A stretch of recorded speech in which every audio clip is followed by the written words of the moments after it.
the ability to share the screen. Okay. So just letting you know now so that we don't run into that later. You are set now. Thanks. Yay! I learned my lesson on that one about not realizing I was co-host. And I left, shut the whole thing down. I was like, nobody told me. So Yes. we live and learn on the Zoom world now. You really do. And there's so much grace there for all of us, right? Because we're still it all was having embarrassing as heck. I felt terrible, but I'm like, I didn't know. I didn't know if I left. Oh, yeah, it's funny. Okay. Most of you know the routine. Go ahead and change your name. Let us know where you're zooming in from. Just rename yourself on there as you're coming in.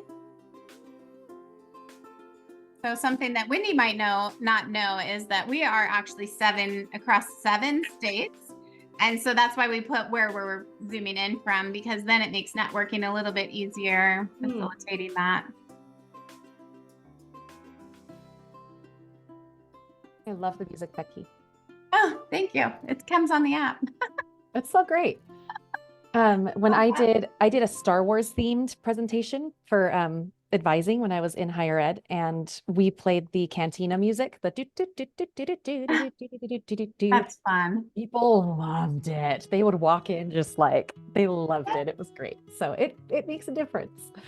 Yes. I was telling Wendy, I want to be able to pick my own songs. I have like a handful of songs that I want to be able to select through, but you can't do it on here. So I have to, do Music 201 training now. For Zoom. Amazing. Ladies, I was just out in my garden and I felt something. I had a bug on my neck. Oh, you brought it in with you? I brought it in from the garden. Ooh. Oh. Is it a cute bug or an icky bug? Or are all bugs icky for you, Mary Beth? Anything crawling on me unwanted is icky. Yeah. Understandable. Hello, Brittany. It's just now 11 o'clock. Hi, Jenny. Good to see you. Hello. It looks like that we have a Nicole. Hi, Nicole. Hi, Brittany. Is it Michael or I'm terrible with Or names. Michael or Mickle? It's Mikkel. Michael, yay! Cute. Welcome. Great to have you all. We're gonna wait a few more minutes. Go ahead and drop in the chat the best way to connect with you. So if you're interested in connecting with other people on this call, go ahead and put your information in the chat.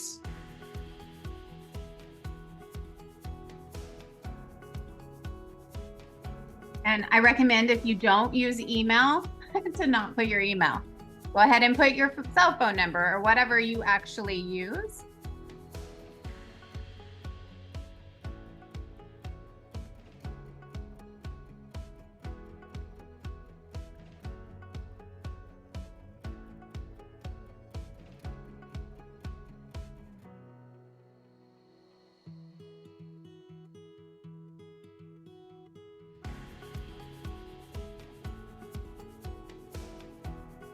Hello, Pete. Welcome.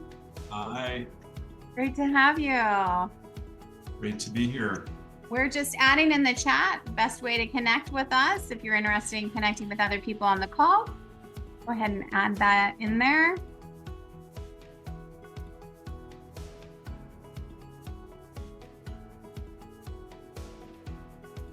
Oh yeah, I didn't put where I'm from.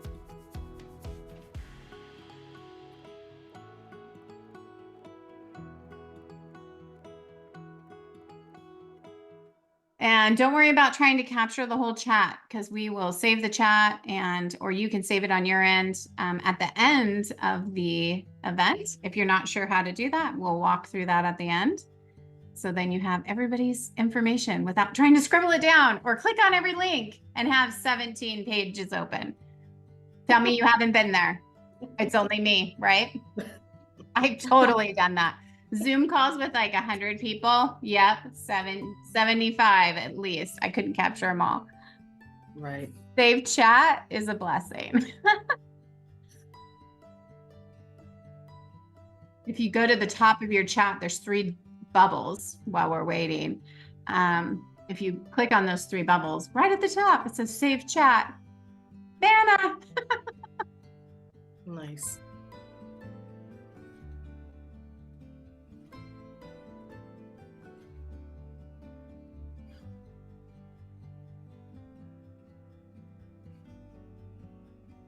All right.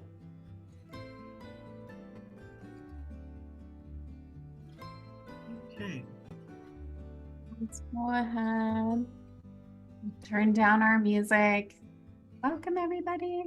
I'm going to go ahead and introduce our 2024-2025 newly elected president, Mariana Henry. She's going to do our opening announcements. Take it away.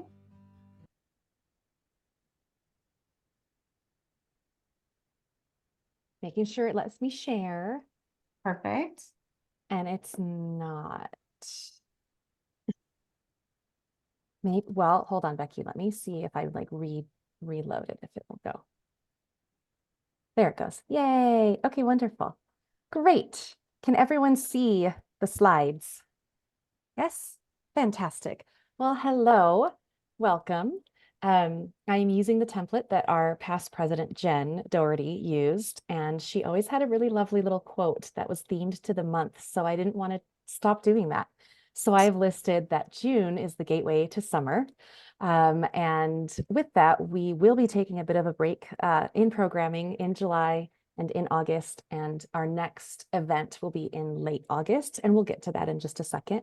But I'm Mariana Henry. I know some of you. I am located in Utah. I'm just south of Salt Lake, and I am a private practice coach. I also teach in higher education, and I'm a facilitator, teacher, trainer for JST coaching and training as well. And I'm primarily in the ADHD coaching and neurodivergent coaching space, and the education space around that as well. So that's me. I'm 24-25 chapter president. And we're very excited to roll over into this board year. We rolled over technically on June 1st. And we still have a few positions that we are like finalizing approvals for. And after the next board meeting, which is next week, we will send out an announcement to the chapter with just all of the new board info. And then I wanted to just share briefly kind of the overview, the vision for 24-25. I wanted to continue what we've been working towards in the last board year around connection and collaboration. Like those are the two words that keep popping up for me.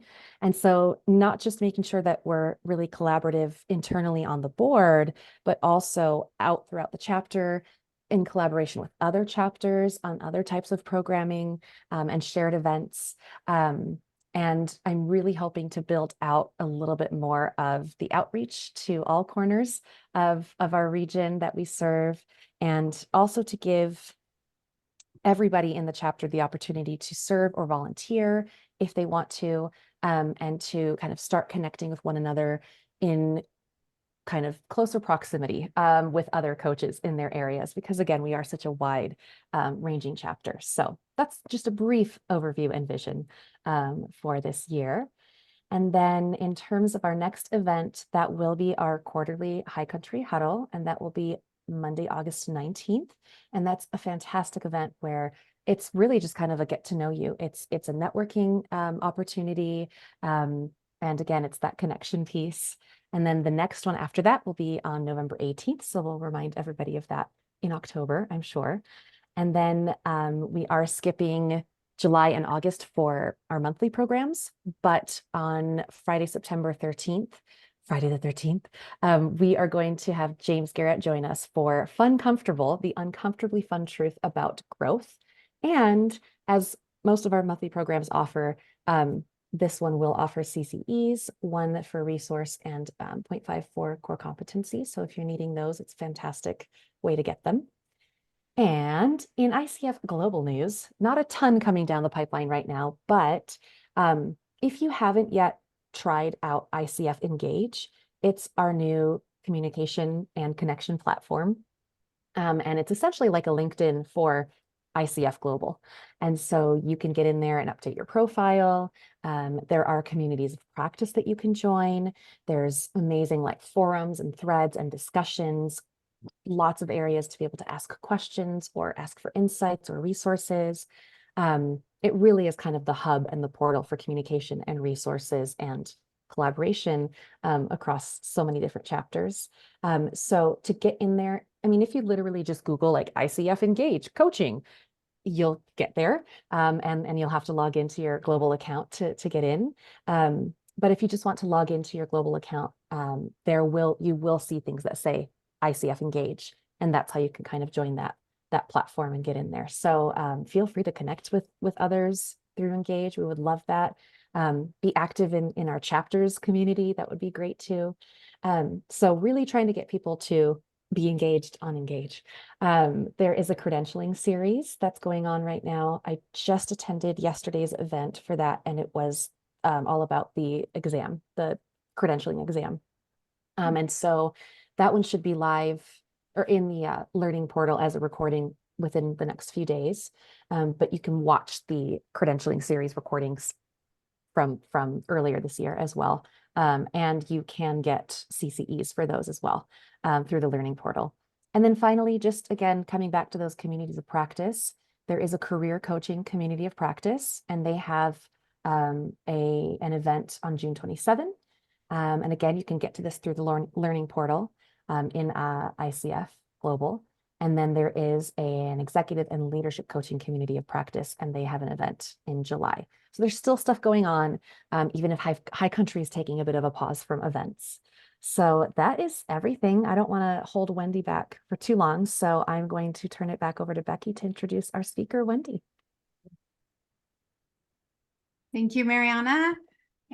A couple things before we get started. So for completion of the whole event, you will get a continuing education credit of 1 resource development, but you have to be here the whole time. And make sure that your name that you registered with is also the name on here, because we just take registration, confirm it, and then we'll send you out that. So with unless there's any questions, we'll go ahead and get started. It is my pleasure to introduce Wendy Birch, my friend and business marketing mentor. I don't remember when we first met, but I think it was a couple years ago already. 2 years now. Yep. Yes. Definitely. So she has been helping coaches and consultants confidently communicate their work and the transformational value through strategic marketing and sales positioning, plus packaging for impact and profit for 15 years. And she's been a business owner for nearly 30 years as a service provider. We're just so excited to have you and excited to learn from you today, Wendy. Awesome. Thank you so much. I'm looking forward to speaking with everybody. I am originally live in Vancouver, but I'm in Cancun right now. So you'll have to excuse my very my tropical background. It's not my typical office, but this is why we do what we do, right? We get to remote work. But I'm very excited to sit down and come talk with you today. I love teaching coaches. I originally was a therapist who turned into a coach. I guess it's kind of a little tap on my shoulder. I got to actually work with Thomas Leonard, the original founder of coaching, before he even passed. That's how long I've been doing this. We didn't even have an ICF when I started coaching. But there were some very memorable and remarkable things about that experience that's kind of taken on a whole nother level of allowing me to continue working with coaches and helping develop their skills. Because how many of you actually love marketing and sales? Like, I want to commend you for showing up at this call, because I know when I tell people that's what I do, they're like, oh my God. And they either lean in and they want to learn everything, or they run away screaming like, oh God, you want to talk about business? What? I'm a coach. I just want to help people. Right? So a little bit of my background, I started with as being a therapist, as well as being a chiropractic wellness clinic owner for 15-20 years. So I had to figure out how to talk about things that are intangible value. And this is what's kind of evolved. And that's what I'm going to present today, is how do we take our intangible services that require a client to show up and participate with us and turn that into a packageable offer? Because it's very hard to sell something that people can't experience without having to sit in front of us. Right? Would most of us agree? It's like, and most of us don't want to keep, my challenge is I don't want people to keep charging by the hour unless you're actually giving away an hourly session, because you're actually devaluing what you're actually providing as an experience. So we're going to talk about what that looks like too. And when Becky invited me to come speak about this, I'm a teacher at heart. I wanted you guys to walk away with something. So there is absolutely no reason that by the time we're done with this opportunity to the next hour or so, you don't have your first offer already repackaged. It's that I'm going to make it that simple for you. Okay. That if you haven't, how many of you have actually started selling coaching? You're out selling it, actively selling it right now. Okay, good. So some of this stuff is going to be very helpful. If you're already selling, we're going to help you shift and see the value proposition of what you're doing. If you haven't been, I'm going to jumpstart this. So you're not struggling on, well, how do I reintroduce my my coaching or my methodologies or what I do and why I'm passionate about it to people who may not be such a great fit, and you're spending a lot of time talking to the wrong people. So we want to make sure that we're in a couple of these camps, because that's what I often hear the most. So I'm going to start my slide deck. I think we've got this sorted out. I'm going to share my screen if I've got this right. Hang on a second. I don't think I have it on the right. Let me just do this. Hang on 1 second. I need Becky's music again. We've all been there, Wendy, no worries. Oh, there Yeah. I go. There I we can go. do that. I got it. I got it. Okay. Oops, that's not what I'm looking for. Share screen. So how's this? This works okay. I'm going to do full screen for everybody, just because it makes it a little easier and you can still see me in the bottom.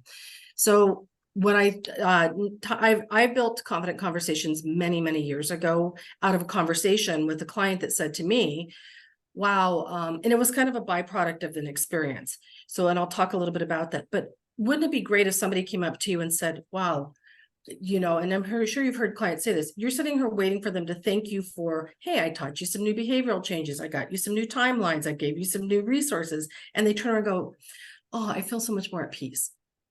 Or, oh, I feel more confident. Oh, that gives me so much clarity. And you're like, how do I package that up? I mean, thank you, but I'm working my butt off trying to be this great coach.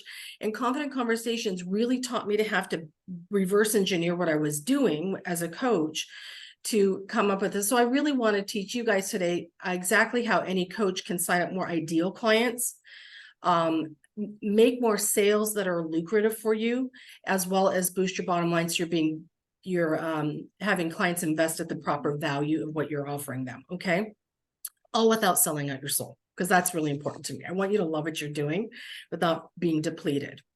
So my objective for today's workshop, I'm gonna have to move my screen a little bit here, is I'm going to equip you guys with the skills to position yourselves in a market space so that you have stronger messaging, as well as understand what an ideal client is and what an ideal client isn't. This is really important, but even more so, how do we structure packaged offers that allow you to provide an outcome resource that buyers or your clients would consider valuable to them? And especially why? Why do I need this and why do I need it now? As well as you getting really clear about your own process. And we'll talk a bit about some of the challenges here in a second when it comes to packaging and some of the things I see often when working with clients. But I really want you to walk away with understanding why building authority infuses trust and expertise with your prospects. That's the first thing you want to do, is build your authority. The second thing we want to make sure we're doing with this is I want you to learn how to qualify who is an ideal client to increase a successful client experience. I'm all about the experience, because if they're invested in the experience and they have a good outcome, they will become evangelists to your work. Okay. The third thing is that we're going to discover the best way to position value and sell services with marketable offers. That does not mean bundling hours. Okay, let's get really clear, because that's the first thing people think of when they start to package. Oh, well, then I'll offer 6 sessions and I'll give them a discount. That's not what we're talking about. I'm actually going to shift what value-based selling looks like versus time-based selling. And then I also am going to have to, hang on a second, I got to move this up a little bit. We're going to craft a high value solution that invites people to invest in their own success. So wouldn't it be nice for you to have to not pitch and sell and feel like icky when you're selling? And we're going to talk about why people feel like that as well. So let's jump into this. I get so excited. So if I'm going to try not to talk too fast here. So let's talk about the reasons why I find people struggle with selling professional services. And this is across the board. I've now worked with well over 250 industries, but I see the same kind of patterns all the time. First of all, most of us default into an employee mindset or a service provider, or I call it the technician mindset. We lack clarity about the results we're going to give. We have the toolbox, we've got all the certifications, and sometimes we rely too heavily on the tools. And when we go to sell, we talk more like we're selling an a la carte menu at McDonald's. Hey, I'm going to throw in some NFT. I'm going to put some EFT. I'm going to do this. I'm going to do, like, we start adding all these things in, and your clients, I'm going to switch the word out between buyer and client. Let's get really clear here so everybody understands. We could use the word prospect, but ideally it's the person that you're here to serve is who I'm talking about. Okay. I do find that a lot of times we rely too heavily on selling the tools and people don't care. I'm going to be really candid with you. Your buyer doesn't understand. The last time, I want you to think of it this way, the last time you went into your doctor's office and you knew you needed to get some help around something that wasn't feeling right, did you ask them where they went to school and how their certifications were? No, they don't. We don't buy like that. We think like that when we're developing our professional services, but in the real world, when it comes to marketing and sales, marketing, when we position it, is really about a conversation that the buyer or the client is having or the prospect's having in their mind. And they're always thinking a very simple phrase: how can this help me? And can it help me now?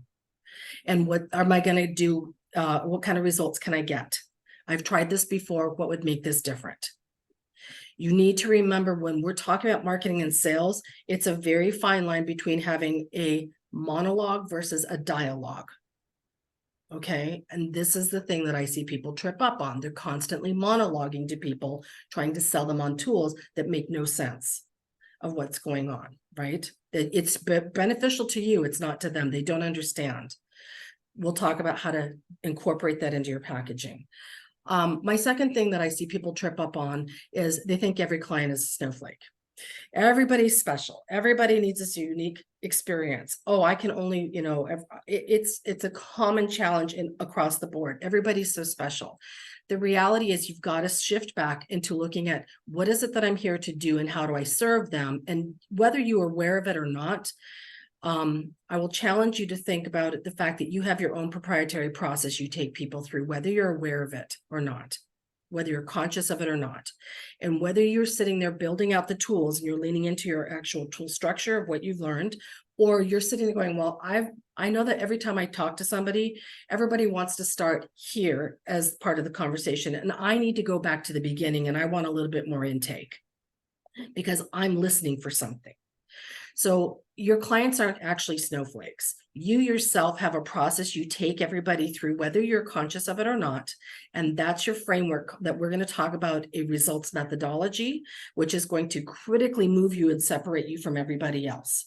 So the challenge with this is if you only sell, I can serve everybody, you're actually not serving anybody, because it's very hard for people to understand, how do I know this is going to help me? If my mindset is this going to give me the result I'm looking for? Right? You have to understand we're talking from the buyer's point of view. The other thing I see a lot of times is there's never enough time with clients for real transformation. They don't understand what's going on. We do. Sometimes we need to slow down before we can speed up with people. We need to qualify where they're at, why it's important for them to get this work, understand that transformation takes time. I would challenge anybody who says they can make a major radical transformation in 6 weeks to say, okay, maybe you can do part of it, but probably you're addressing some foundational stuff before you can roll them into a longer experience, right? And it actually is a bit of a disservice for you, which leads into this next level of lacking an effective business model. I'm going to kind of jump around here a little bit. When we sell for immediate solutions, we're not actually building lifetime value inside of the processes of our business structure. And we're constantly have to sell more to new markets. And that's very expensive. So what we want to do is look at primarily what are some of the initial issues that we see clients experiencing, get some of this foundational resolution and say, okay, now what's next? The business model really dictates how we build things. A lot of times people try to sell time instead of outcome results. Time is the thing that most of us are familiar with, but I'm going to tell you, after doing this for almost 30 years, people don't respect your time. Okay, I just call it as it is. They also will do what I call the door hanger. You've got 60 minutes with them in a session.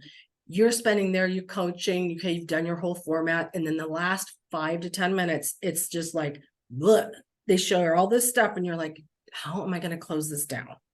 How do I close this little thing? So I always think of that time when we sell time, it's really like people will come in this Dixie cup size of time, and they come with a bucket load of problems. And in 60 minutes, you're supposed to unpack it.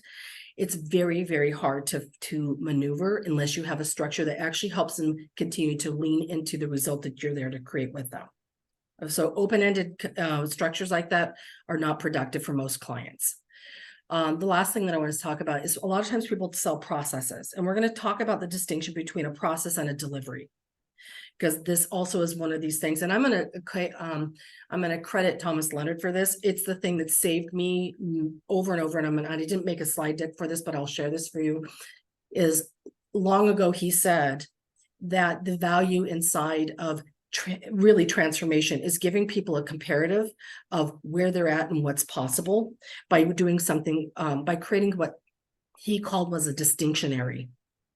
So in my particular state, I find that people try to sell processes, and the distinction is you're actually selling the delivery. The process is not a delivery state. And we'll talk about what that means when we get into building an offer, okay? Your process is the IP that you're bringing people through. How you deliver it could look like a multitude of things. It could be one-to-one coaching. It could be group coaching. It could be a workshop. It could be a year-long mastermind. That's a delivery. People don't buy processes like that. They're buying a result. And so I find there's some misuse of language, and that's what confuses people as well. And then the final thing that I find people have a challenge with is they're lacking engagement through their thought leadership. And many times, if you're new to this process, you feel very maybe unsure of you're ready and your credentials, you're ready to go coach. The reality is, I don't just look at the credentials as being a high value. I see you as a person. You individually are bringing a lot to this table. Most of us have never been taught how to market the relevancy of our own thought leadership for our ILD clients, and I'm going to show you where to find it inside of building this process out. So you will never question, once again, what should I be talking about inside of my marketing? And you're not doing something that's external that doesn't make sense to your market. You're actually talking about something that actually pulls them in. So we've often heard inside of coaching and online marketing that word attraction marketing. Raise your hands if you've heard that. What is attraction marketing? It's no magical woo-woo. It's actually really clear, concise language that makes people go, oh, that sounds like me. Oh, that's my experience. We're going to talk about that when we get in a little bit further. That's also leans into the ineffective communication on our value and our benefits. What's the value of the work that we do? What's the benefit to the buyer, to the client? It's beyond the thing that they're experiencing right now with you. There's something that's a greater outcome for them that if we don't know how to name it, they don't know how to claim that. Okay. And then the last thing that I see 100% across the board, and I'll tell you, I made a LinkedIn post about this probably 3 or 4 months ago, maybe 6 months ago. I don't know. I kind of lost track of time, but it blew up because I talked about imposter syndrome. Everybody has it. I don't care if you think you got it all together or you're looking at somebody else. Let me tell you, I have talked to PhD Harvard professors who sat there in front of me on a Zoom call and like, I don't know if I can say that. And I'm like, what? What are you talking about? So everybody struggles with it. So you can just remove that off the table. Everybody's there. We're just being human. So let's just get into the work. Don't worry about it. People are much more forgiving than we think. So let me tell you a tiny bit. We already did introductions. I will go high level here. Who am I to talk about this? I'm a marketing specialist and a communication strategist. I developed this skill set because I owned a business, and way back in the days, I don't want to date myself, there was no marketing online. There was no social media. I had to buy postal codes to send out flyers. First big coaching program I developed, I had to fax people to get into my program. So that tells you how long I've been doing this. Email was a godsend. I thought that was the most amazing tool to have for marketing. And I still to this day think email trumps anything else, because you have opportunity to sit inside of somebody's box. It's a more personal place than social media, and I can control the narrative. I also am the founder. I decided after I had so many people asking me, well, how are you doing what you're doing with your clinic? I decided to open Radiant Edge Consulting. For me, when the minute you figure out how you can build your authority and package and feel confidently able to talk and communicate this value proposition, you are standing on an edge nobody can knock you off of. There is no competition to you. And if you're really a coach's coach and you really know our own individuality, our own uniqueness is what brings us to our own differentiator. And that's my whole purpose with working with clients, is I want to bring the best of you out so you can be more aligned with the work that you're doing and learn to just cut the rest of that nonsense out. Every year I see more and more tactics, more strategy, and I'm just like, God, people just need to stop. Because I'm going to tell you right now, if you cannot sell just by having a conversation with somebody, and you think another website, another tactic, another online social media platform, another blog post is going to do it for you, and you don't feel confident in your own conversations and outcome results, you're never going to make a sale. It doesn't work like that.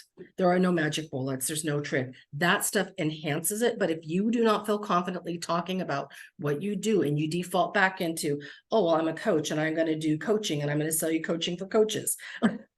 We've all heard that. It doesn't make it just puts you in the generalist camp, and that doesn't really serve anybody. So I'm very passionate about empowering professionals to get paid for what they know, not just what they do, and build better aligned offers and supporting their marketing and sales communications. Like I said, I've been doing this a long time. In 2020, I was invited to come be a success coach for a very large online company as their primary subject matter coach in this. I did well over 13,000 hours on Zoom in the last 4.5 years, well over it. I've worked with over 600 clients doing exactly what I'm going to teach you. As well, I've probably positioned well over $10 million in offers. So I've got the receipts, as the youngins say. Got the receipts. And there's nothing that stumps me. If you think you have something that's unique, ask. So one of the things that Becky asked was, let them, I want you guys to ask questions. It's very rare to be able to have a workshop where I really want you to walk away with something. I really want you to be confident in what you're doing. Ask away. We have time set up inside of some breakout rooms that you can talk to each other and then come back and we'll debrief it. Okay. So let's get on with this. So where did this all start? I referenced it a little bit earlier. What began as a meeting one day turned into a lesson of value. And it was the beginning of confident conversations. And I think most of us, we love what we do. We don't really pay attention to what we do. We just kind of show up. And I had met a woman one time who was a coach. She was a new coach. And she invited me to coffee. And I thought, great, I want to start building my network locally. I wouldn't have said she was my ideal client. I wouldn't have said that initially. Because my ideal client was already an established professional. They were already building their practice. And I was following the old marketing strategy, or this marketing strategy of building out my demographic. Does everybody understand when I say that? Their ideal client. That is what everybody teaches you. I am not opposed to that, which I know I'm going to rattle some cages here because I'm a marketer. However, how do I know that's who my ideal client is? How do I really know if I have only just started into my work, or I've got this criteria? I really thought that that's who my client needs to be. So inside of this conversation, this woman was new and she was in holistic coaching. And we had a great conversation. She knew I had a clinic. And as we were talking, she started saying, she started asking me a couple of questions. I was not planning on trying to pitch or sell anything. I was just saying, in my understanding of setting up a practice, foundationally, here are the things that I would really say I recommend. Don't spend your money on a website yet. Go test and sell and figure out who you work best with. Spend a year selling one offer. Really spend the time to evolve yourself and become a master of your solution. So I gave her a couple of tips. And as we were finishing up, she shocked me. She says to me, okay, this has been more value than I ever thought was possible. And I'm wondering if you don't mind, I would like to know how I can work with you. And I thought, I didn't come here with an offer. What? And she's like, everything you said makes sense to me. And I need help structuring the foundations of my business. And I'm like, my ego, I want you, this is a good reminder that we get in our way. My ego was like, you're not established yet. I don't want to work with you yet, because there's a place where if you've done something for a long time, you're like, I don't really want to go backwards. It felt like it was kind of going backwards. And then she said something that just knocked me down. We always have these, how many of you learn more from your clients than you think, like, it's just one of those things, right? And she said, she pulled out her purse, got her checkbook, and she cut me a check for, I think it was $750 or $1,000. I was dumbfounded. I was not there to sell. And she said to me, I know you are the best investment I can make right now. I've never been so excited to pay someone. Now, how many of you would like to repeat that on all the, like, wash, rinse, repeat? What the hell did I just do? That was my thought. Like, I was like, oh, what did I just do? How do I do this again? Right. So that really made me have to step back and go, what just happened? What just happened? Well, I concluded a couple of things, and this is where we're going to start. So the first thing that I realized was that I understood my core value. I understood the thing that I know how to help resolve. I run with a theory that it's an old saying that says, if you know something of knowledge that can help somebody, you have like almost a moral obligation. I'm totally messing with that quote, but I'm sure most of them have seen it. You have a moral obligation to help somebody resolve it. I realized in that moment that it wasn't about I need this demographic. It was a problem solution approach that I hadn't really considered. So understanding the core value was, in order for people that over and over I had seen, many practitioners and coaches and professionals had never really set the core foundation to how to build authority. So when I started talking about it, she was saying like, oh, I want to be more confident that way. I need to be able to present myself. I don't know how to package my ideas. So I was like, oh, so I understood that. So that was the first thing I figured out. Oh, I understand my core value. My core value is help people be more expressive and more aligned with what they're teaching and working with clients around. The second thing is I spoke compassionately. I didn't make it about me. This is a huge shift. Now, coaches, you guys get this. Some of my clients that I've worked with who are very technical or very analytical, and I know there'll be coaches who use this. Compassion and empathy is your secret power here. Your superpower to be able to actively listen and mirror back and say, oh, that sounds like it's been really difficult. What did you want instead? It's a very coaching approach that I had used in my sales conversation, because I was very compassionate about the fact that she was really desiring an outcome that I hadn't really thought about that I could help her with in the moment, but she heard it and that's what she leaned into. So your coaching skills are actually give you an advantage inside of marketing sales than everybody else. Everybody else out there, you have to understand, we've shifted. If you haven't seen the marketing shift and you haven't paying attention to how things are, we're learning to talk more with people than we are talking at people. That is a clear distinction. And if you're going to talk with people, you need to use active listening skills and mirroring. What is Foundation Coaching 101? You guys already have come prepackaged with that. I don't have to teach it to you. I don't have to explain to you. It's not just about being nice to actually sit and listen and ask questions. It's like, really, you need to be able to delve into this. So the third thing also was, as I made a genuine connection, I didn't sit there with the intention that I was going to have to be hired. I did not go in thinking, and I think that is a really different. Now, I don't know, some of you may actually study energy and use energy coaching inside of the work you do. It's an energetic, it's a resonance. You can tell when somebody feels desperate for a sale. You feel it and you can't name it. You're like, oh, I don't like this. Statistically, and I study a lot of stats in marketing and sales, statistically, women are our highest buyers right now, like in a market space. I read this stat that shocked me. 80% of women will walk away from a sale if the person that they're talking with does not feel safe or they don't feel like they're being heard. So it is to your benefit to start paying attention to what your buyers are saying and start mirroring that back.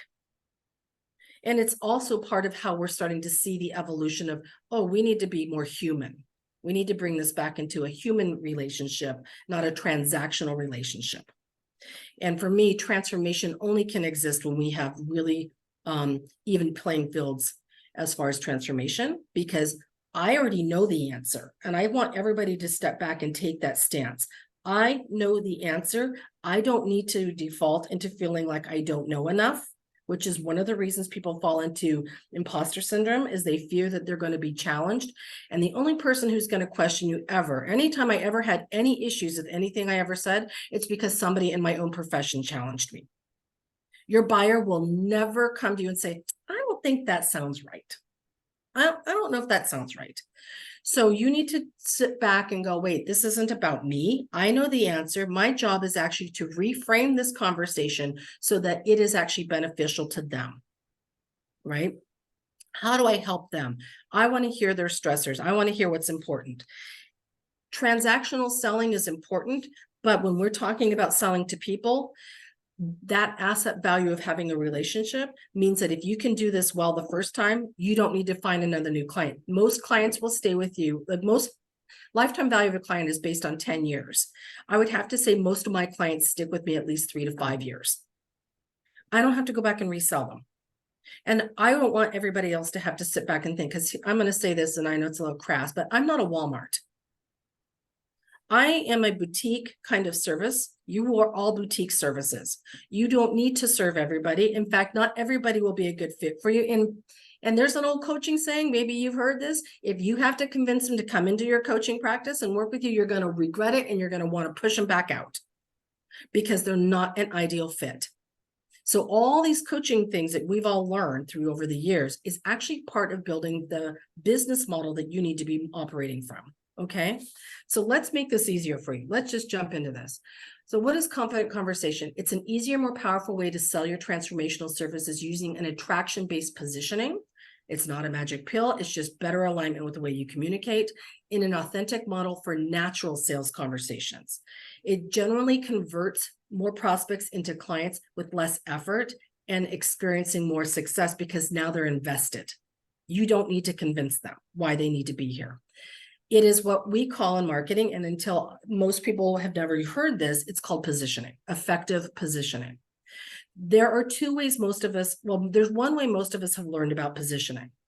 Most of the positioning we have learned about is what is called vertical positioning. Let's start with your demographic.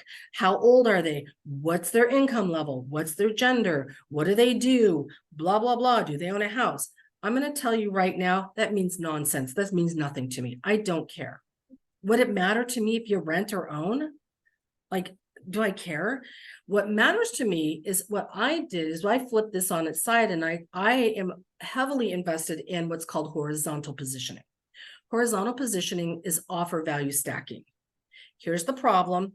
Here's the solution. I'm going to help you get there. Now, how many of you learned that whole discovery consultative process and coaching where they're like, hey, here's the problem, and here's the island of possibility, and I'm the boat that's going to carry you over to the island? I'm sure half of you are laughing going, oh my God, that's how they taught it. But that's how they used to teach us how to sell coaching. The reality is we need to get a little bit clearer about what problem you're solving, who has the problem now, so that you can self-identify with them, the outcomes and benefits they're going to experience by working with you. And then here's what we're going to do as my result methodology. This is what it's going to look like to do the work with me. Okay.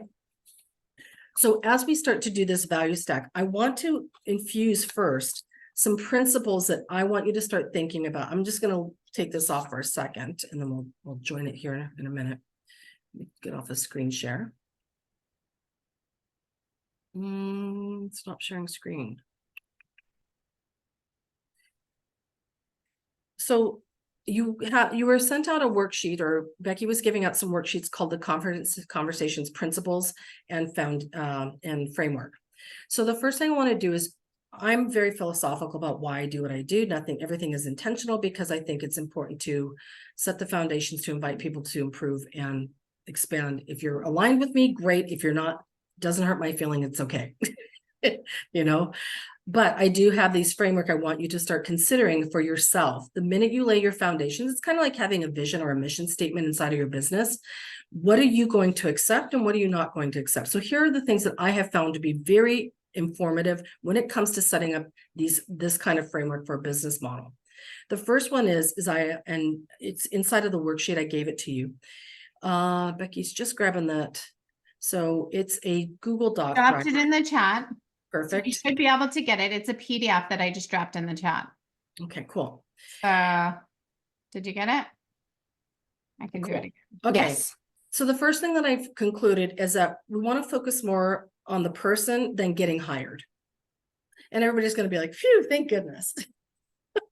It's a different sales approach, but I want you to go in more neutral. I want you to come into the conversation and actually use your coaching skills to actively listen and start becoming investigative. The thing that I see people do wrong with most sales conversations or discovery conversations is they walk into it thinking they're going to have to sell. I don't want you to do that. I want you to walk in and decide, is this even a fit? This is like getting married. This is dating. This is where you get to swipe left or right. Okay. Is this person meet the criteria I have set? Right now, I really want to focus on, can I ally this person? Is there the potential here to be a good fit moving forward before I even open my mouth and tell them how I can help them? So focus on them first to even assure that it's a good fit for you. Okay, does that make sense? Everybody, let you off the hook. You do not need to sell when you get on a discovery call. So take yourself out of that mindset because it's the thing that's stressing you out. And that, again, I talk about energetics. It's the resonance of energy that people sometimes feel. And they're like, ooh, I don't know. We've all sat there with that person who's a little like unsure. This will immediately remove some of that. Just go in and be curious. I think curiosity is a superpower beyond most superpowers. Get curious. Who are they? What do they need? How is it something you can do for them? What are they looking to achieve? The second thing is connection counts more than anything else. A connection with your prospective client is more important than anything because even if you make a slip up or you make say something that that you're like, oh, geez, I should have said it that way. Most of the time, because you're in a consultative situation, you're discerning if it's a good fit or not. You can kind of jokingly, you're like, oh, geez, have better rapport. Your rapport will carry you forward in that. And you want to keep the engagement open and lively. And again, stay in a state where that you're being present. It's super important that you're being present. The thing that a lot of people do is they jump ahead. They start future pacing conversations instead of actually listening to what's actually being asked. And that's where there's a disconnect many times. They start future pacing the conversation. They make assumptions because they've heard a couple of trigger words. So please be mindful of, I'm just here to listen. Then I want you to acknowledge, and mirror back how much the person is speaking with you about what they really want, what you see. Be compassionate about their fears, their pains, their frustrations, and how they want to be seen. Because honestly, many times when people sit and talk with us, it's the thing that has been the most powerful for them because they're now being witnessed, right? That is really critical inside of a discovery conversation. There are many times I've witnessed people, I didn't take them on as client because I said, I don't think you're ready, or you need to do some other things, or here's some other resources that I think this is a better starting point for you. They appreciate it. They thank me. They send me lovely notes, and then they turn around and send me clients because I was very sincere about, you're not ready, and here's what you need to do to get ready, right? Don't rush your conversations. We already talked about curiosity. Let go of forcing conversations. You are here to gauge, is it a good fit? This is a conversation of, are they ready to start? What's the immediacy of what it is? Do they have the resources? What do they need, right? Can I meet those needs? You are being a matchmaker. You're looking for quality fit. Now, anybody who tells me I can work with anybody, I'm going to say it again. You don't help him. you're not helping them. If you think you can work with everybody, you're not helping anybody. Because the better conversation should be is, I'm going to help people solve X so that they can experience Y. And the benefit to that is then they can experience it Z or Z, wherever you live. live in Canada, so we sometimes say Z. It's really important to be clear about what those outcomes look like for yourself and for them. That's where people fall down in these conversations. There's mismatched expectations. I thought you wanted this, and there's not a lot of clarity. So we want to slow our conversations down. And like I said, your consultative process inside of a discovery is really an act of service as far as I'm concerned. You're allowing, for me, sales is very sacred. It allows people to have the opportunity to get something that they want if they're ready. I will never force somebody to step forward into something if they're not ready, because they become it's a very challenging client. They want to be ready. I'm looking for the seekers. I'm looking for the people who want to say yes to themselves, which also inclines the conversation. I don't use the word price or fee. I use the word investment. You are investing in yourself through me. Have you ever seen a school say, oh, here's the cost of what this is? It's an investment. You go to school to learn. What we do with people is a transformation. That's the same thing that happens in school. It's a transformation. It's an investment. So language means everything at this stage. So let's get into it. So now you've got some foundations. I want you to start thinking about what is it that you look for when you start looking at clients. I'm going to give you a quick overview of what the next thing is. Let me get back share my screen.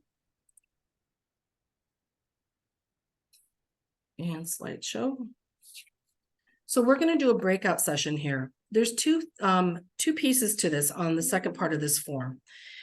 The form asks you to start considering a bunch of questions. I'm going to say this right now. You will need to review the questions. Don't overthink this. Many times we overthink the thing that we're trying to resolve. My question to you is a couple of things. Have you solved this problem before, either professionally or personally for yourself? That already gives you relevancy of why you know that the outcomes that you can create are possible, right? What about this problem became even more of an issue or a challenge that you have seen over and over? And let's be really clear. When I say let's solve a problem can be a subset of things that are happening, but you all know that everything kind of anchors into a root. So I'll use an example. When I hear people tell me, I'm posting content every day and nobody's getting engagement, I'm not making sales, I'm still think I'm undercharging for what I'm doing. Those to me are what I call symptoms. The root issue is there's not a solid foundation in their positioning. So I want you to think that way around the problems that you're solving. There are going to be a number of things that you have clients say to you, and you're like, oh, yeah, that's a secondary issue, but the root of this is what? We all know what the root is, okay? You need to be able to name it so that you can tell them what it is. Asking clients, and this is where there's a departure between the coaching process and a consulting process. I'm going to get really clear about this. Consulting is telling people, that you're talking at them. Coaching is talking with them. Marketing is not the same thing. Marketing is a conversation with people, teaching them, here's what you need to know, and here's why you need to know. Here's what your experience is, and here's why this experience is happening for you, or with you, or to you. Okay, we need to be really clear about the what and the whys. So I want you to think about these questions, answer as many in this next section between the problem that you're solving, and then let's reverse engineer. Don't worry about the demographic. Let's move into the psychographics. How do they feel about it? What's it stopping them from doing? Again, very coachy kind of questions. Drop your answers in. I'm going to give you a couple of minutes to help each other kind of work through this, and then we're going to bring it back. We'll do a quick debrief, and we're going to do the secondary step. And I'm going to show you how quickly you can do this. The minute you learn this, I don't want you to, I think my biggest concern is you think this is a one-time thing.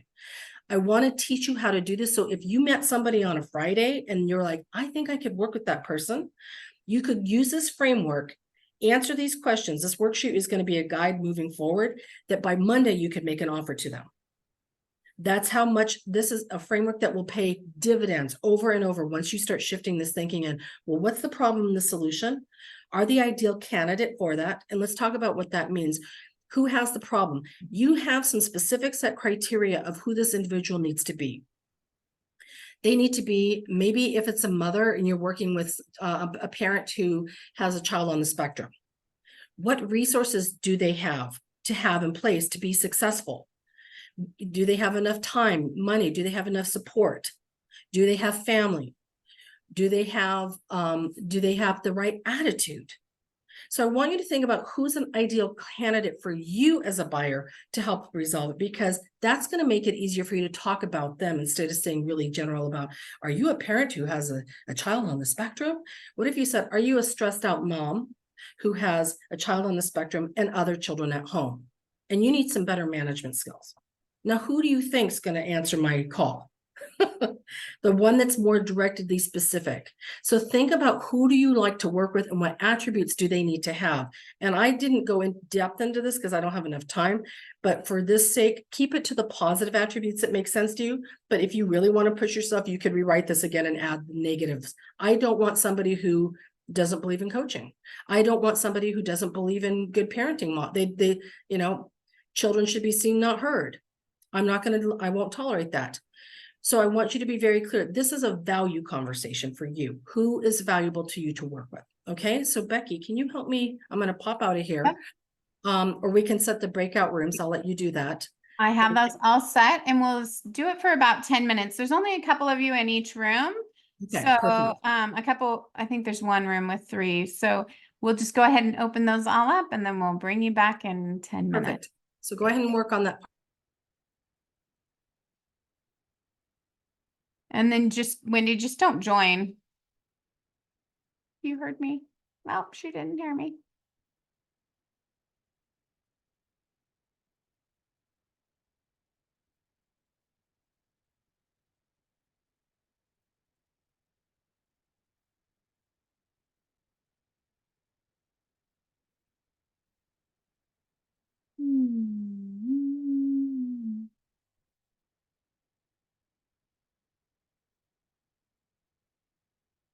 I'm just moving you all over the place.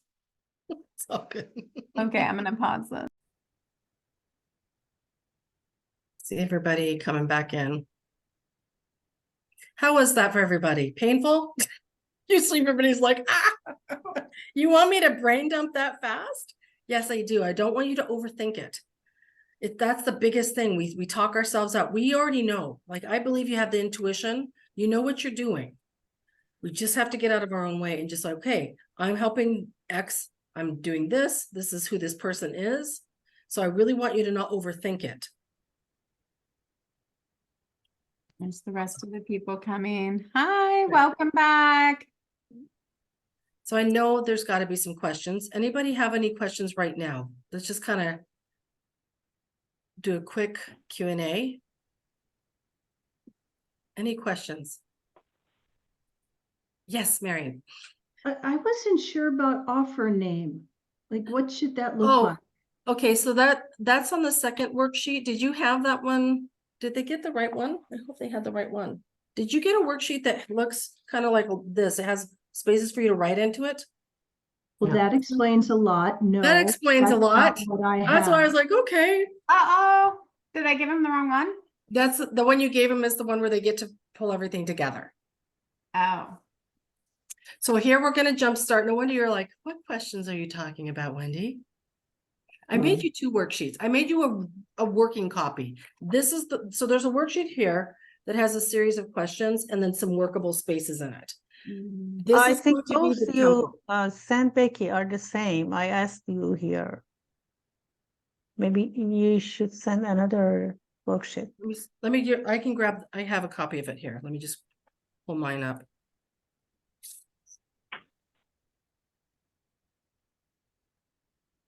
What is that? I keep popping up on my desk. Did we find it? This is an open drive from Google. I will give it to you. And it's left for you guys to be able to utilize. And it's in a Walkboard.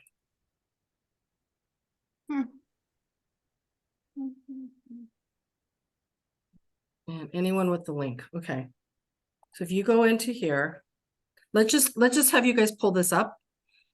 Did you drop it in the chat? I'm doing it right now. I just grabbed Oh, it. okay. Yeah. Why does my chat look funny? I just grabbed it, dragged it, Okay.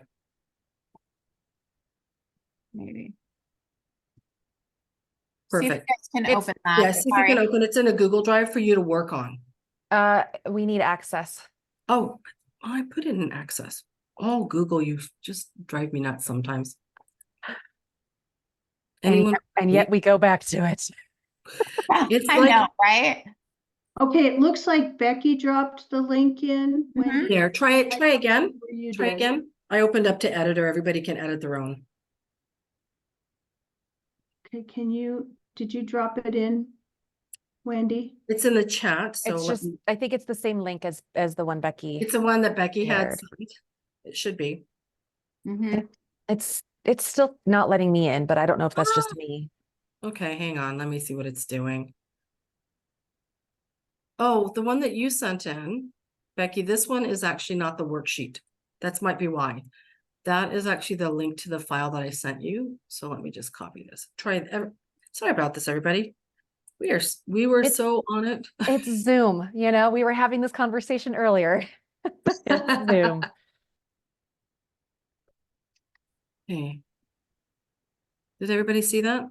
There it is. Oh, see if that opens up to your. Good, Is it? yes. Okay, so let me just share my screen for a second, and walk through this with you. Because now we've kind of lost a little bit of time, but let's kind of catch some time up. So the worksheet that I did for you, again, this is, you can come in and change these. I would say come over to the top left. This is the original. Make a copy, it'll save to your drive, or you can just download it right here, okay, as a Word document. So if you've never used a Google Drive, it's just kind of nice. It keeps it simple. Make your own copy. Use this as a framework. Add your own if you want, make some changes, but this is the framework we're talking about. So problem one, this first part that your breakout room was about identifying problem. What are the common problems faced by your ideal clients? How do these problems impact their daily life or business? What are problems significant? I only left a couple of boxes under each one of these topics. Start building this conversation out based on this. Why do you understand this problem? Where did you experience the problem? And why have you decided to help others solve it? These are really important questions that you need to ask as part of your marketing, okay? And then articulate your solution. What specific solutions do you offer to address? I want to really challenge you, don't talk about the tools, talk about the thing that the tool does for them. Okay, it's going to allow them to have better time management. It's going to allow them to have opportunity to be self-reflective or get to structure their days better. Think about the thing that it's the outcome of what that looks like, and we'll go into that here. Is there an urgency or an immediate need to be addressed? That's really important to helping people make decisions around buying. A lot of times people consider it this way. My best example always is if your plumbing breaks in your kitchen and the water's flooding, that's an urgent need, right? If your child has failed 5 exams and now you're considering maybe we should get a tutor, that's not as considered an urgency. So I would be very mindful. Some people solve immediate urgency type needs versus some that are a little more explorative about what else is possible. What can we do if we had a tutor? Okay. Is there a reason somebody needs some things done? Not right or wrong, but it's also helps provide insight into why people want to buy. And then what makes your solution unique and effective? It's going to be really the key here is your experience, what you know about it, why you've done it before. Okay. You might fill in all of these. You might have to need another section on your own. So definitely add more. That's why you can edit this, but I would say make a copy for yourself. Identifying your client. We talked about psychographics and attributes. So psychographics is the values of how they see themselves. So what are their values, their beliefs? What's their motivator? Why do they want the solutions? These questions might feel a little heavy at first, but when you start understanding you're building your buyer like an avatar, it's going to make it so much easier for you to talk about when you come to your marketing, when you're qualifying them. So please spend some time on this. The next one is, since we didn't do this piece, let me tell you how to work on this next section. Okay. And what I might do is just jumpstart because we have about 15 minutes left. And The second part to this strategy is now being very clear with the outcomes and the benefits. So let's be really discerning about what an outcome is and what a benefit is. An outcome is actually the tangible, direct result that somebody can expect. Okay. If I get the key, I put it in the lock, I turn it, I expect to unlock the door and walk through. The intangible piece of that is a benefit so that I can finally be comfortable at home, so that something happens. A benefit is a secondary result to an outcome that's really important. When doing X will provide Y, that's a result. Y now allows what to happen for them. When we talk about outcome and benefits, I often hear people misusing them. Okay. You have to claim, especially with coaching, it's kind of hard because we sell a lot of intangible. We want to also be able to take the tangible. That's why direct outcomes can be very challenging for us, because we're always talking, well, it really depends on the client, depends on what's going to happen. But what if they did this? What should they expect with your process? Okay. Does that make sense, everyone? So because of the timing and because of the worksheet mishap, I'm going to make this offer to you right now inside of what I want to share with you. The worksheet that you actually used is what I call a summary. So this is the working copy, and then you translate it into a summary page. I will offer anybody to come have me review your completed summary. Okay, that's my offer to you. Is if you want, on the last page, I've given Becky my slide deck. On the best, I left a link to my booking calendar. I will review this with you. That's how committed I am to making sure people can do this, because it makes such a big difference. So if you want to continue to grab this, work through this, you can bring these worksheets after the fact, and I will review them with you on a one-to-one, okay, for 30 minutes. I want to give you this opportunity to now jump into the next one. So let's talk about what we're going to do as we bring it to a whole. So the summary page that you saw was this one, right? This is what everybody had. So let me show you how to translate this. When we're looking at our office, we want to always have, the biggest thing I always find people ask is, well, then what do I do once I have this? How do I bring this together? This becomes your sales script. This becomes your marketing script. And what I mean by this is the playbook that you can now use. You're going to qualify high level about 3 or 4, maybe 5 of the problems that you're solving. Like I said, some of the symptoms and some of the root issue, the overall issue. You're going to qualify that. You're also going to talk about what the solution it provides. Bullet point these into here. The results method. So when we talk about moving people through a process, a lot of times people will say things like this: I have a 6-week coaching program that's going to do this. You're going to get one-to-one with me, and you also have some a group format. That is the delivery, but that doesn't tell me the result. That doesn't tell me specifically step-by-step what I'm going to get out of this. So in its most simplest form, when you look at the worksheet that you have, did I put it on here? I put it here. This is actually a process that I call title, description, outcome, benefit. You can start building this together into the steps. Most of your processes will take 5 to 7 steps. I did 3 for simplicity. Okay. So a description of your fit, you've got to name it. Just tell them what they need. They might need a marketing review. I'll just use it from a standpoint. They want a marketing review. The outcome of having a review. So there's clarity around where there's a gap in what's being said and their miscommunications. Does that make sense? That's a direct outcome of why I want to do a marketing review. The second thing, the benefit is so that we can figure out where there's a lack of alignment and we can now position better language. How are we going to deliver that? I'm going to ask you to give me all your marketing materials and I'm going to review it. Okay. The delivery will be, that's where the one-to-one is. That's where the coaching is. So you're directly now telling them, here's the outcome of working with me. Here's what you need. And here's the simplest reason to do it. Here's what you need. Here's why you need it. Here's why you should care. So that this happens for you, since you said this is a challenge, and it's going to automatically cancel out or add value to what they're looking for. And then here's how we're going to work this step. So in some steps, it might be that they're going to do journaling.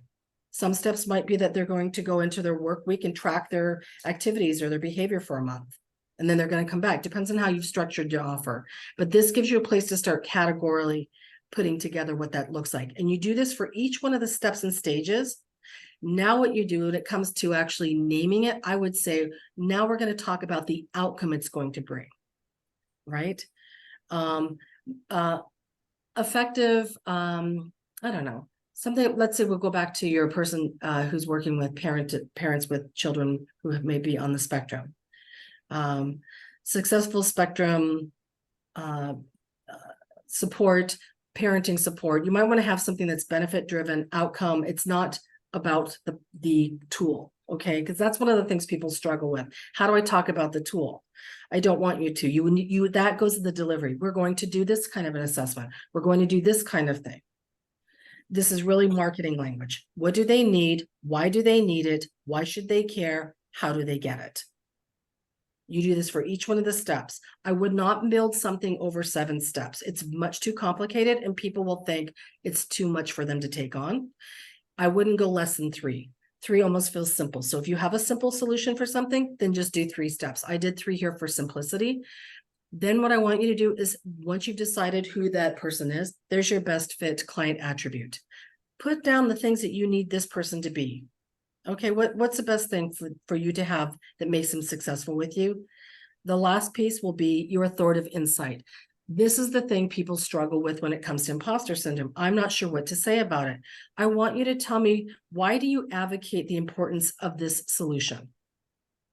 Why is it important for you? Are you an aunt who had and your sister struggled and that's why you decided to do this?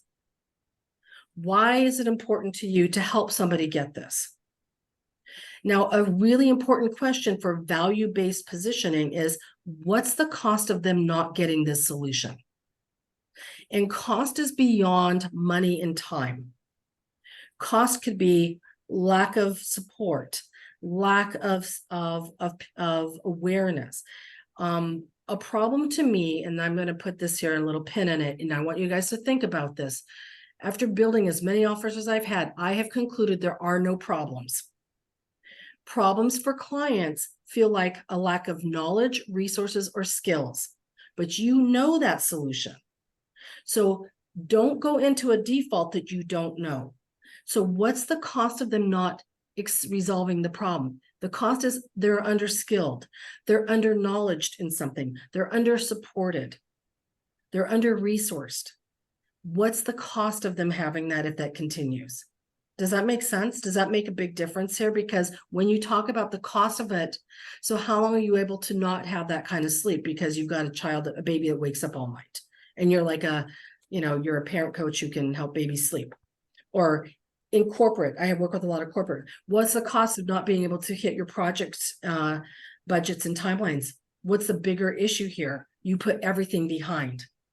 What's the cost of bad hiring? There's always a cost. And when you start looking at that from a dollar figure or from a time factor for them, that's where you can shift it into the investment of the time and resourcing. If I said, you're going to have to learn this over the next 6 months on your own, oh my gosh, or a year on your own, that's a lot of delay. That's a lot of learning curve. But if you, let's say a project is going to be, or something's going to be, I'll use business because business is easy and we all understand money. If I said it's going to cost you $15,000 to go do all the market research that you need to do, or I can do this for you for $3,500 and I can get it done for you in less than 30 days, what do you think the cost value would be for you? I would rather figure out how to pay the $3,500 than have to spend 6 months and $15,000 learning more. So when we start pushing around value, it's really about how fast and how quickly and how much ease can we bring to a problem.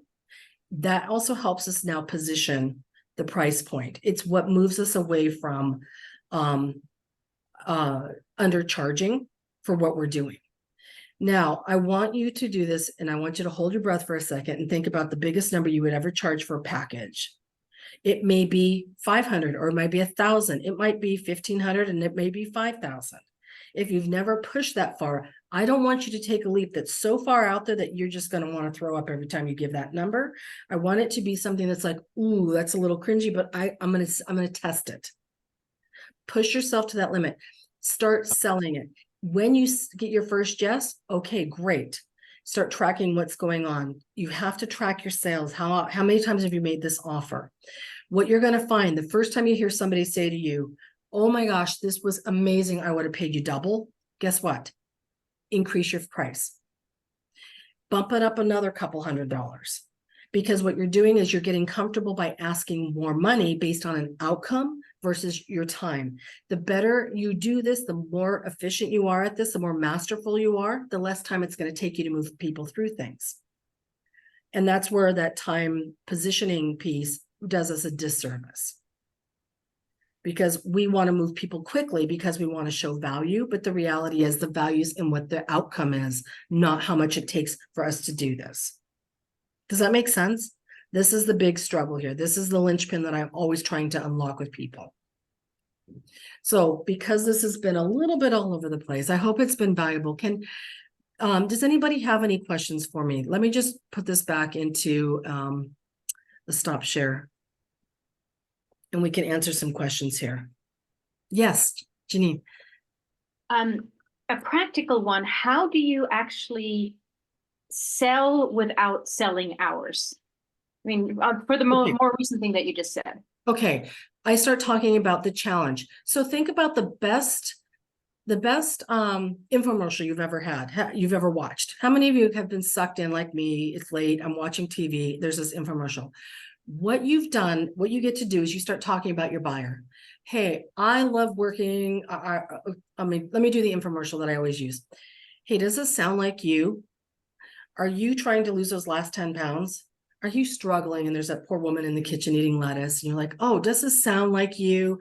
Have you done these things? This is why it's really important to pay attention to your buyers or to your clients of what they're telling you about the challenges that they have. You speak to problems. You speak to the experience, and you speak to the psychographics, how they feel about it. There's a really good book. If you've not read it, I highly encourage you find it. It's called Story Brand by Donald Miller. How many people have ever heard that? It will change the way you talk about marketing. Push it back into a story narrative. Does this sound like you? What would happen if? What if you found yourself in this kind of situation? How could this be impinging on what you want? Did you know these are red flags? Did you know these are green flags? Now, stepping out, I'm going to cut end scene, step out. What I just said to you is the ideal foundation for any kind of content post that you want to create as well. Do you hear that? It's a shift in talking about outcomes. And does this sound like you? You're qualifying. Well, if you are a parent of a child with spectrum and you've been experiencing these things, it is tiring and it's overwhelming. And who do you turn to? What if you could have this? It is the best infomercial that you could have. And I hope I live in your head from now on. And every time you go to do any kind of posting, you go, wait, does this sound like the infomercial Wendy Burge was talking about? Because it's really about shifting that into their, remember, we've got to remove ourselves. It's a conversation with them. Here's what you need to know. Here's why you need to know this. And does this sound like you? And when you start talking about it, you've now set the criteria of who you work with and who should pay attention. Does that make sense? Kind of, sort of. I always equate it to the difference of standing in front of a crowd of 100 people and yelling, hey, you, or hey, John in the brown coat. Chances are there's going to be a few Johns standing in that are named John, and some of them may have a brown coat. If not, they'll at least say, hey, did you just call John? And not a brown coat, but I maybe you meant me. So what you want to do is be able to get more specific into the descriptor of who your buyer is and about them and the psychographics than worrying about some of these demographics that really don't have any added value. We want to talk about problems and solutions from a way that makes sense to them. I like them to self-qualify, but I have also set the criteria and the container of what that looks like. It's very intentional. Does that make sense? Awesome. Anybody else have a question for me? I'm going to read the chat here.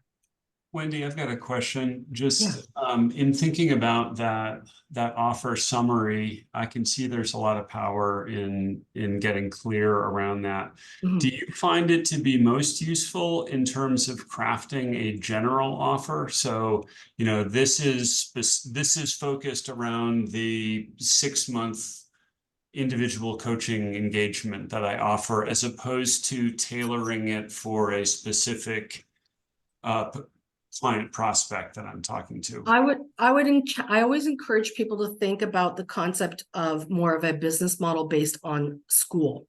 So anytime I meet somebody, the first thing all of you guys do, whether you're aware of it or not, you've got a criteria in your head you're challenging, you're looking for the foundations. I'm going to say, if you're going to build any kind of a more of a general offer around the bigger problem, make it something that challenges them to look at the foundations of why they're experiencing this in the first place. All of us have a way of needing to lay a foundation before we take the client and any further on. Like I said, many times people jump people too fast, too far, when they haven't even checked to make sure they're their foundations. Maybe somebody's lacking in communications. Maybe somebody's lacking in resources. Maybe somebody's lacking in something and they're not aware of it. So tell me a little bit more, Pete, about what you do. What do you coach in? So I'm an executive coach. I focus on working with leaders who are generally VP level and above with my sweet spot industries being financial services / investments, technology, and entrepreneurs. Okay. So what are their bigger challenges? What do they come to you for?